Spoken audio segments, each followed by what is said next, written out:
वासुदेव श्री कृष्ण के नाम में जो सुख प्राप्त कर रहा हूं, ऐ मुक्ति तेरी आवश्यकता नहीं है। पर किसी भी विचारवान पुरुष को यह देखते देर न लगेगी कि मनुष्य मात्र का जब नाम स्मरण मात्र से कल्याण हो जाता है तो फिर अन्य साधनों की तरह लुभायमान क्यों हो, निरंतर नाम जप क्यों नहीं करता। दुख में, संकट में, संकट की निवृत्ति, विपत्ति की निवृत्ति, असहाय अवस्था में कहीं ना कहीं सबको एक पता चलता है कि कोई ईश्वर है, कोई महान है जो हमारी रक्षा कर सकता है। जब भारी विपत्ति होगी, भारी संकट होगा और कोई साथी नहीं होगा, तब निर्णय निकलता है कोई ईश्वर है, कोई महान है। इसलिए हम विषयी पुरुषों की तो बात नहीं करते हैं, साधकों की बात करते हैं। साधकों को सिद्धावस्था तक की प्राप्ति के लिए केवल नाम जप का आश्रय ले लेना चाहिए। कलयुग है, बढ़ो आगे, अपने अंदर ही सब दिव्यता विराजमान है। साधक को सिद्धावस्था की प्राप्ति के लिए बीच में कोई साधन मिलावट नहीं करनी चाहिए। निरंतर मधुर मधुर भगवान का स्मरण, नाम जप। जब सिद्धियों का चमत्कार प्रकट हो तो भी जब तक इस सिद्धि की प्रयोग वृत्ति रहेगी तो नाम जो लीला में प्रवेश नहीं होने देगा। 3 पुरुषार्थ का त्यागी, धर्म, अर्थ, काम और मोक्ष मार्ग में कमर कस के अर्थात द्वंद्वों से मुक्त होने की इच्छा करते हुए भगवत प्रेम में, तो चतुर्थ पुरुषार्थ मोक्ष की भी नितांत आवश्यकता नहीं रहती। तो चाहे बालक हो चाहे वृद्ध हो, हमारी इस प्रार्थना को मान ले कि दुख, संपत्ति, विपत्ति, जन्म मरण से बचना है, सब आकर्षण से, तो नाम जब खूब डट के करो, यही सब कुछ पूर्ति करा देगा। वैसे तो किसी भी रूप में लिया हुआ नाम मंगल ही करेगा, पर दिव्यता में प्रवेश पाने के लिए गुरुमुख से निकला हुआ नाम स्वीकार करें। बहुत जोर का गुरु ने कह दिया राधा जपो, बस हम पकड़ लिए, राधा जपे, बस इसी से हो जाएगा। वैसे हर नाम मंगल करेगा, पर नाम की दिव्यता में प्रवेश पाने के लिए, देखो महापुरुष के मुख से नाम सुनने के लिए हमने भक्तों के पावन चरित्रों में सुना, किसी कबीरदास जी ने देखा कि रामानंद जी तो ऐसे उपदेश देंगे नहीं, और हम मन से उनको गुरु मान लिए, तो रोज प्रातःकालीन गंगा स्नान करने काशी में जाते, घाट में सीढ़ियों पर लेट गए, अंधेरा था, जो ही चरण पड़ा भगवान रामानंदाचार्य जी का, तो उनके मुख से सहज में निकला, अरे बेटा राम राम, कहा गुरुदेव राम राम। बस सिद्ध महापुरुष हुए कबीरदास जी। जरूरी थोड़ी ये बाहरी व्यवहार करवाना, गुरुदेव के मुख से निकला राम कृष्ण हरि राधा जो नाम, बस पकड़ लो और निरंतर जपो, सिद्ध हो जाओगे। किसी योग्य नाम जापक गुरुदेव के द्वारा मुख से निकला हुआ नाम बहुत जल्दी दिव्यता में पहुंचा देता है साधक को। इसलिए अध्यात्म मार्ग में गुरु की बहुत बड़ी आवश्यकता है। नाम जप करना, नाम जप बढ़ाना, नाम जप पचाना, ये सब गुरु कृपा से होता है। शास्त्रोक्त कारण यह है कि जब अधिकारी गुरु नाम उपदेश करता है तो केवल नाम ही उपदेश नहीं करता, उसके साथ नाम जप की शक्ति जाती है, तभी परिवर्तन होता है। बोले बड़ा आनंद आ रहा है, 1 वर्ष से जप रहे, तो उसमें आपका साधन आनंद नहीं दे रहा, गुरु कृपा आनंद दे रही है। नहीं तो फिर बाद में जब अवहेलना 1-2 बार ऐसी हो गई तो फिर कहते हैं पहले बड़ा आनंद आता था, अब आनंद आपका है, आप करो। पहले गुरु कृपा का आनंद था, उसी में बह जाते तो आनंद में ही बहते चले जाते, और उनको लगा कि हमारा साधन है तो फिर अवहेलना शुरू कर दी, तो वहीं फिर पहुंच गए। नाम के साथ गुरु की शक्ति आती है। फलस्वरूप साधक का हृदय जो अज्ञान अनावरण से बंधा होता है, जब गुरुदेव नाम देते हैं एकदम प्रकाश हुआ, चल पड़ा। अगर असाधन नहीं करोगे तो चलता रहेगा, साधन कर दिया तो फिर लड़खड़ा जाएगा, फिर आपको अपने बल से साधन करना पड़ेगा। गुरु कृपा एक बार झोंका मारती है कि निकलो दलदल से, तो जहां वो आनंद एकदम एकाग्रता वैराग्य सब बढ़ा, तहां वो सोचता है चलो एकांत चलते हैं, भजन, फिर गया भजन, जहां अवहेलना की।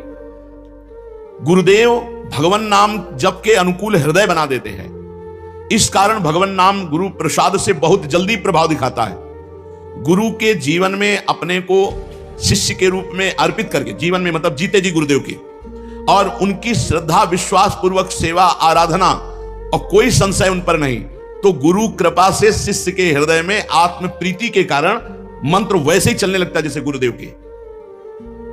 नाम स्मरण की प्राथमिक अवस्था में गुरु की भक्ति, शास्त्र का स्वाध्याय और बाह्य बहुत पवित्रता की आवश्यकता होती है।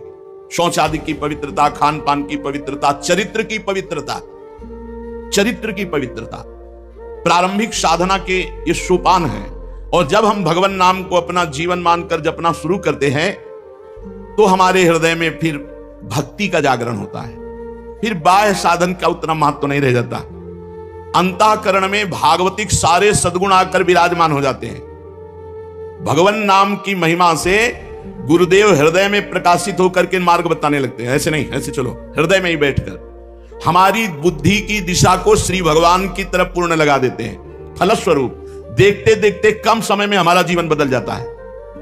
पतितों को पावन करने वाले, दीनों का उद्धार करने वाले भगवान नाम जापक के हृदय में धीरे धीरे प्रकाशित होने लगते हैं।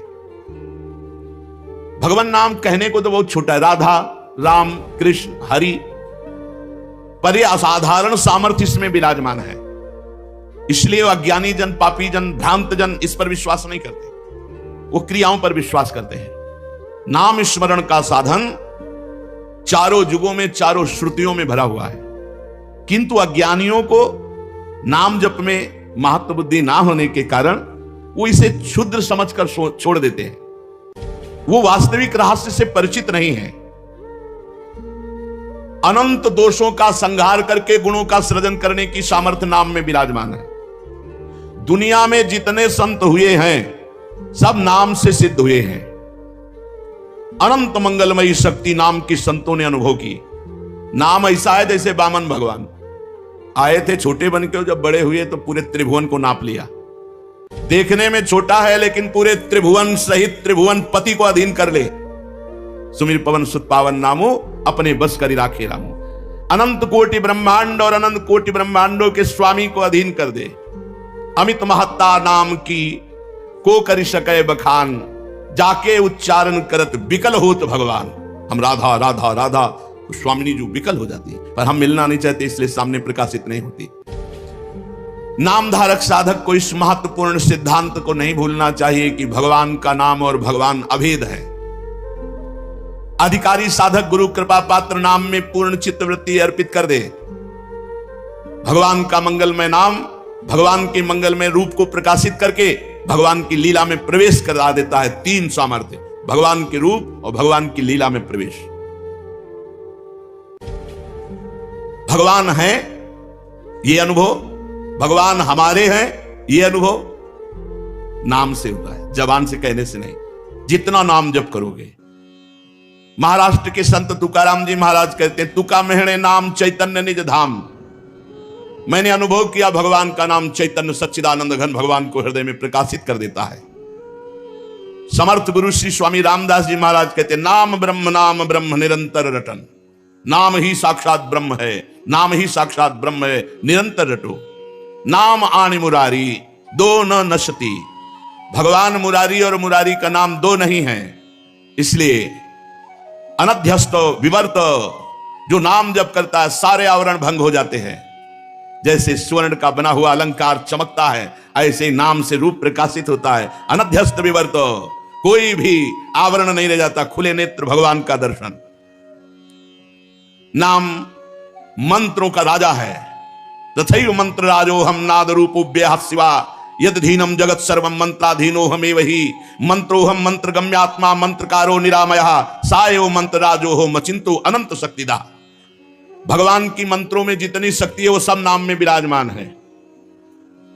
पूरा जगत मंत्रों के अधीन है, मंत्रों में जो सामर्थ्य है वो सब नाम में विराजमान है। निसंदेह दिव्य शक्ति संपन्न नाम, तारक मंत्र नाम, परमात्मा की उत्पत्ति नाम, ओह सब कुछ इसी से। इसलिए साधनाभ्यास के समय बहुत जल्दीबाजी ना करे, धीरे धीरे नाम का पूरा चिंतन होते, गणना में संख्या में ध्यान ना दे। अब जैसे परिक्रमा लगा रहे हैं, मार दौड़ लगाए हैं, 24 घंटे में एक बार परिक्रमा लगानी, दौड़ लगाने की क्या जरूरत है। मधुर मधुर भगवान के ध्यान में मगन होते, एक एक कदम बढ़ाओ आनंद से। जल्दीबाजी पड़ी, जल्दीबाजी करके क्या करना है। आप नाम जप कर रहे हो, हमें कोई चिंता नहीं। एक माला अगर हमारी 20 मिनट में होती, चल रहे आराम आराम से, आराम से हमें कोई और काम है, सोनी लगा रहे, कोई भी काम कर रहे, चल रहा है आराम से नाम। जल्दीबाजी की क्या जरूरत है कि जल्दी जल्दी जल्दी करके। और हमें क्या करना है, निरंतर चलाना है। साधक को चाहिए बड़े धीरे धीरे मृदु। हम राधा, हम एक अक्षर 10 सेकंड में लिखेंगे राधा। हमें जल्दी क्या है, राधा राधा। फिर देखो कैसा आनंद आता है। धीरे धीरे अभ्यास न, और जल्दीबाजी में उकताहट में एकदम थोड़ी देर चलेगा फिर बंद हो जाएगा, उब जाओगे। कब तक करें, आराम से मधुर मधुर। नाम जापक नामी का जब स्मरण कर रहा हो, पातंजल योग दर्शन में तज्जपस तदर्थ भावनम, जो जप कर रहे वही भाव होना चाहिए, अर्थात राधा तो राधा ही भाव में लिखा होना चाहिए। ये बहुत सिद्ध बात है, बहुत जल्दी लाभ होता है, बस साधक टिक जाए, इस पर टिकना बड़ा कठिन होता है। हम निज मंत्र जप रहे हैं, एक एक अक्षर मात्रा हमारे सामने, शरणागत मंत्र जप रहे हैं, एक एक अक्षर मात्रा। इसमें हम ये नहीं कह सकते कि 11 पहुंच जाओगे, ये थोड़ी देर के लिए आप भले टिक सको, क्योंकि अभ्यास होगा, जितनी देर टिक पाओगे, नहीं तो मन हट जाएगा, फिर अपनी संख्या में आ जाओ। एक दो माला तो करो सामने से। तद जपस तदर्थ भावनम, जो जप कर रहे हैं उसी की भावना में सच्चिदानंद भगवान की उपस्थिति का अनुभव कराना ही नाम का स्वरूप है। तुम्हें भगवान का दर्शन होता है जब नाम जप करते हो? नहीं होता तो अभी और बढ़ो, अभी कोई मंजिल नहीं, सामने प्रिया प्रीतम विराजमान। हमारा संपूर्ण जीवन भगवान में कर देगा नाम, भगवान की निरंतर सानिध्य। बड़ी लज्जा आती है कि ऐसी महिमा सुनकर भी नाम में प्रीति नहीं हो रही, निरंतर नाम नहीं चल पा रहा। नाम जप में ध्यान दीजिए, भारी से भारी विपत्ति और अपमान सहने की सामर्थ्य है। यस्मिन स्थितो न दुखेन गुणनापि विचार लेते, जिस नाम जप के प्रभाव में स्थिति आती है कि बड़े से बड़े दुख का प्रभाव ले, यस्मिन स्थितो न दुखेन गुणनापि विचार लेते, भारी से भारी दुख में विचलित नहीं होगा नाम जापक। करके तो देखो आप। एक कह रहे थे कि बहुत डायलिसिस होता है उनका, शनिवार और 2 दिन होता है। बोले जब डायलिसिस होता है कष्ट होता है, भगवान का विस्मरण हो जाता है। उनका कब से शुरू किया? बोले 2-3 वर्ष से अभ्यास शुरू किया। अभ्यास अभी कर लो, रोग आने पर बड़ी परिस्थिति बिगड़ जाती मन। और आपको सही कहते हैं, कब डायलिसिस हो गया पता नहीं चलता। जब लाइट जलाते हैं क्या हुआ? बोले हो गया, अच्छा चलो। शरीर तड़पता है, कष्ट होता है, मन को प्रिया प्रीतम ले लेते हैं। भजन करो, देखो ना चमत्कार देखो। प्रभु कहिए हम इसलिए खोल के बता, आप आनंद में डूब जाएं। ये प्रलोभन दे रहे हैं आपको। भारी कष्ट की स्थिति में प्रिया प्रीतम मन को ले लेते हैं, और मन ही दुख सुख का अनुभव करने वाला होता है। जो आनंद मन में, अगर कष्ट भी होता है तो इतनी चेतना प्रबल होती है कि नाम जब तो उसका कोई प्रभाव नहीं पड़ता है तुरंत। ये हम कह रहे मान जाओ, जुड़ जाओ, दुख से बच जाओगे, जन्म मरण के दुख से बच जाओ। एक बार प्यार करके तो देखो यार, पर प्यार है कहां? वो तो बटुर गया, संसार में फैला हुआ, अब उसको घसीटना पड़ेगा। नाम जब घसीटेगा। यस्मिन स्थितो न दुखे न गुणनापि विचार लेते, बड़े से बड़े दुख में भी विचलित नहीं होने देगा नाम। पकड़ो। मजे की बात यह कि कुछ लगता नहीं है, कुछ नहीं लग, राधा राधा राधा क्या लगता है, और सब ठीक हो जाएगा, सब बन जाएगा। दुनिया में जितने भी दुख विमोचन के उपाय हैं, उन सब में नाम विराजमान है। इसलिए उपासक निरंतर नाम जप करो। हमारी दीपावली यही है, भक्ति कर दीप प्रेम करी बाती, साधु संगति करी अनुदिन राती। हमारे प्रिया प्रीतम के नवनिवृत्त निकुंज में हर समय दीपावली है, क्योंकि जगमगाते रहते हैं वृंदावन के वृक्षलताएं, मणिमय भूमि और तेजोमय युगल किशोर, और खेलते रहते हैं। अब इनके खेल की चर्चा जैसे दीपावली की करे तो अनाधिकारी हैं, सब अधिकारी नहीं है उसके। हमारे प्रिया प्रीतम के प्रेम रस की बात के अधिकार के लिए कम से कम देह भाव छोड़ना 10 मिनट तो शुरू हुआ हो। पुरुषत्व का अभिमान, स्त्रीत्व का अभिमान, देह भाव, तब चर्चा पहले धीरे से भागवत में, गीता में, सिद्धांत में, फिर देह भाव छूटने तक, तब इस रस का रसाधिकारी होता है। चलते हैं श्रीमद् भागवत महापुराण। प्रसंग चल रहा है, दुष्यंत पुत्र महाराज भरत चक्रवर्ती सम्राट पद पर विराजमान हुए, और बहुत सी यज्ञ की 133 अश्वमेध यज्ञ। जब उनके पुत्र उनके सामने आए, छोटे छोटे थे, उन्होंने देखा और अपनी पत्नियों से कहा, मेरी वीरता और शूरता मेरी योग्यता के अधिकारी नहीं है, मेरे योग्य नहीं। जब यह देखा गया कि अब महाराज चक्रवर्ती सम्राट भरत निसंतान हैं, तो देवताओं ने योग लगाया। बृहस्पति जी महाराज अपने भाई की पत्नी के उदर में गर्भ स्थापित किया, जिनका नाम ममता था। अब इतना तेजस्वी पुत्र प्रकट हुआ, बृहस्पति जी कह रहे कि मेरा पुत्र है, और उदत्त जी कह रहे मेरा पुत्र है। तो मां ही निर्णय कर सकती किसका पुत्र है। तो ममता जी से पूछा गया, संकोच मत करो, बताओ किसका पुत्र है। तो उन्होंने बताया बृहस्पति भगवान का। दोनों छोड़ के चले गए। मरुदगणों ने उनका पोषण किया। उनका नाम हुआ भरद्वाज, महान तपोनिधि, परम पवित्र। भरद्वाज जी के मन्यु और मन्यु के 5 पुत्र हुए, बृहच्छत्र, जय, महावीर, नर और गर्ग। नर का पुत्र संस्कृति, संस्कृति के 2 पुत्र हुए, गुरु और रंतिदेव। परम पवित्र त्रिभुवन को पावन करने की सामर्थ्य रखने वाले महाराज रंतिदेव। रंतिदेव जी निरंतर भगवान में स्थित रहते और कोई भी आ जाए, कुछ भी मांग ले, जो है उनके पास सब कुछ दे देते थे। निरंतर भगवान में भजन, कोई उद्योग ना करना और मांगने वालों को कभी विमुख ना जाने देना। धीरे धीरे चक्रवर्ती सम्राट का वैभव क्षीण होता गया।